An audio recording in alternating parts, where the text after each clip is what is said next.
నేను మామయ్య గారికి మూడో అల్లుడిని. అది మాట్లాడినప్పుడు మామయ్య గారిలా ఉండేవారు కాదు, ఒక స్నేహితుడిగా ఎప్పుడు మాట్లాడేవారు. నిజంగానే అందరూ చెప్పినట్లుగా ఆయన పర్సనాలిటీ, నేను కూడా ఆర్మీలో చేస్తున్నాను కానీ అంత పర్సనాలిటీ నాకు లేదు.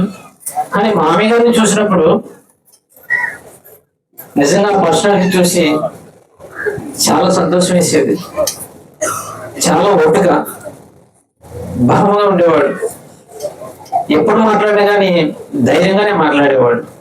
అయితే నా విషయంలో ఎప్పుడైనా వాక్యం చెప్పి ఈ విధంగా ఉండకూడదు మామయ్య గారు, మీరు ఈ విధంగా ఉండాలి అని నాకు ఇచ్చిన దేవుని యొక్క జ్ఞానం బట్టి చెప్పినప్పుడు అంత పెద్ద మనసు కూడా ఆలకించి ఓకే అనేవారు. మరికొన్ని లోక పద్ధతులను బట్టి ఆయన తప్పు చేయడం నేను గమనించేవాడిని. అయితే చాలాసార్లు నేను చెప్పేవాడిని, మరి ఎత్తబాటులో ఉండాలి, పర్లోక రాజ్యం చేరాలంటే ఈ విధంగా ఉండాలి మామయ్య గారు అంటే, ఎంత చిన్న వయసు అయినప్పటికీ చిన్న పిల్లవాడిగా అంత ఫుల్గా ఉండటం మనిషి కూడా ఆలకించేవాడు. మరి నిజంగా నాకు ఆయనతోటి ఎక్కువ కాలం గడిపే అవకాశం దొరకలేదు, ఎందుకంటే నేను ఆర్మీలో ఉండేవాడిని. ఆర్మీలో నుండి వచ్చిన తర్వాత కూడా ఎప్పుడో ఒక రోజు వచ్చి 2 రోజులు వెళ్ళిపోయేవాడిని. తర్వాత నేను రిటర్న్ అయ్యి వచ్చిన తర్వాత కూడా చింతపల్లి రావడానికి నాకు అవకాశం దొరకలేదు. మా విగారితో నాకు చాలా ఎడబాటు వచ్చింది. తర్వాత ఫోన్ కాల్స్ కూడా మాట్లాడుకోవడం మానేశాం. చివరిలో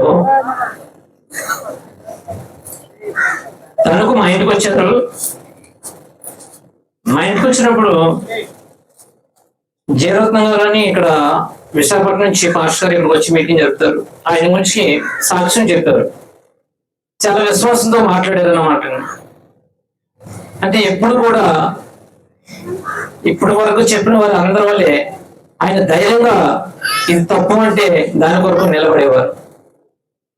ఇది ఒక్కసారిగా నాకు ఫోన్ కాల్ వచ్చింది. నేను తనకు స్టేట్ బ్యాంక్ లో చేస్తున్నాను. ఇప్పుడు స్టేట్ బ్యాంక్ లో ఉండగా డ్యూటీలో ఉన్నాను. మరి నా కారులో కానీ నేను నా భార్య బయలుదేరి శ్రీకాకుళం వెళ్ళాం. చూసినప్పుడు నాకు చాలా బాధేసింది. అంత అజానుభవం మనిషి ఒక్కసారి కృంగిపోయి ఉన్నాడు. చూసి నాకు ఏడుపు వచ్చింది. కానీ మనం ఏం చేయలేం, అదంతా దేవుని చిత్తం. కానీ ఎటువంటి పరిస్థితుల్లో ఆ విధంగా మరి అంత దూరం ఆయన వెళ్ళాడు, అది దేవుని చిత్తం. మరి ఏదేమైనా నా అపవాది దాడి చేసింది. చివరిగా నేను ఏం నమ్మానంటే మామయ్య గారు దేవుని యొక్క సంతానమని, దేవుని యొక్క విత్తనమని, మామయ్య గారిని దేవుడు మరి శుద్ధీకరించడానికి, అతను ఉన్నటువంటి ప్రతి పాపంలో కడగడానికి, అతను సరి చేసుకోవడానికి కొద్ది సమయం ఇచ్చాడు. తర్వాత దేవుడు తన ఎదుగు పిలుచుకున్నాడు. అందరి బట్టి నేను ఎంతో సంతోషిస్తున్నాను, మానవమంతుడిగా నేను దుఃఖిస్తున్నాను.